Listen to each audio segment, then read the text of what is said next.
سبحان اللہ تعالیٰ العزیز، اللہ تبارک و تعالیٰ وجہ الکریم کے رحمت اور احسان سے امام قرطبی رحم اللہ تعالیٰ علیہ فرماتے ہیں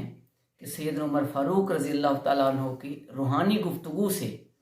یہ کمال عطا ہوا کہ امام فرماتے ہیں، اے لوگوں کی گفتگو میں، لوگوں کے ذکر میں، لوگوں کے فکر میں، لوگوں کی باتوں میں خود کو مت الجھاؤ۔ جب بھی تم لوگوں کی گفتگو میں خود کو الجھاتے ہو، لوگوں کا ذکر عام کرتے ہو، لوگوں کے ذکر کی باتیں کرتے ہو، تو تمہارے دل پہ بیماری کا اثر ہوتا ہے اور پھر تمہارا دل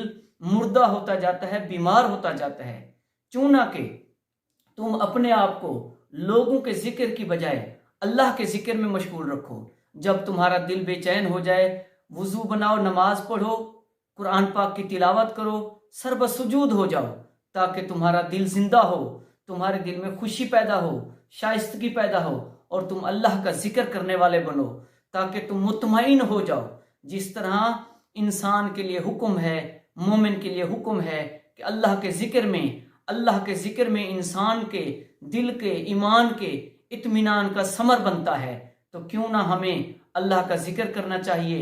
امام قرطبی رحم اللہ تعالیٰ علیہ کے اس فرمان پہ عمل کرتے ہوئے ہمیں ہر لمحہ اللہ کا ذکر، اللہ کے ذکر کی فکر اور حضور علیہ الصلوۃ والسلام کی بارگاہ کا ذکر اور آقا نامدار صلی اللہ علیہ وسلم کی بارگاہ میں درود کے گجرے پیش کرنے چاہیے، تاکہ ہمارا دل دنیاوی بیماریوں سے بچا رہے، ہمارا ایمان شفاف و خوبصورت ہو جائے اور ہماری روح معطر ہو جائے ذکر مصطفیٰ کے وسیلہ کرم سے۔